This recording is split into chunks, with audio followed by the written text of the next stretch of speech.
លើកនេះខ្ញុំគ្រាន់តែយកពេងប៉ោះមកប៉ុណ្ណោះពួកនាងរំភើបដល់ថ្នាក់នេះទៅហើយចុះបើលើកក្រោយខ្ញុំយកអាហារពិតមកវិញពួកនាងប្រហែលជាហើយហេ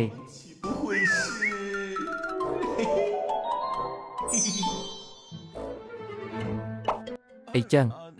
បើគ្មានរឿងអ្វីទៀតទេខ្ញុំសុំលាទៅសិនហើយណាអូសូមធ្វើដំណើរដោយសុវត្ថិភាព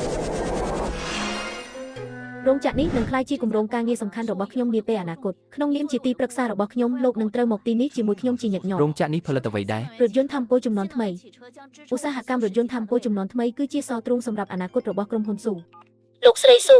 តើលោកស្រីនៅក្នុងរោងចក្រទេនៅល្អណាស់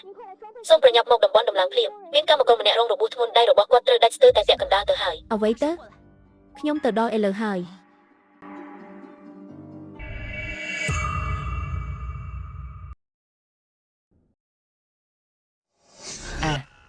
ដៃខ្ញុំ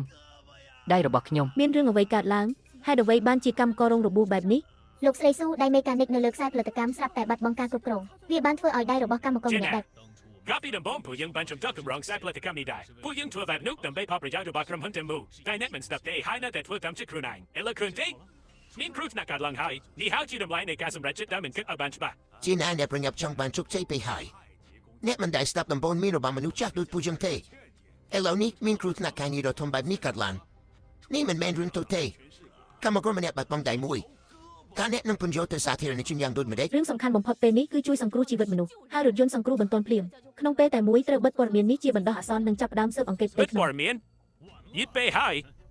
ខ្ញុំទើបតែទទួលបានទូរស័ព្ទថាអ្នកសារព័ត៌មានបានមកប្រមូលផ្ដុំគ្នានៅមុខទ្វាររោងចក្រហើយ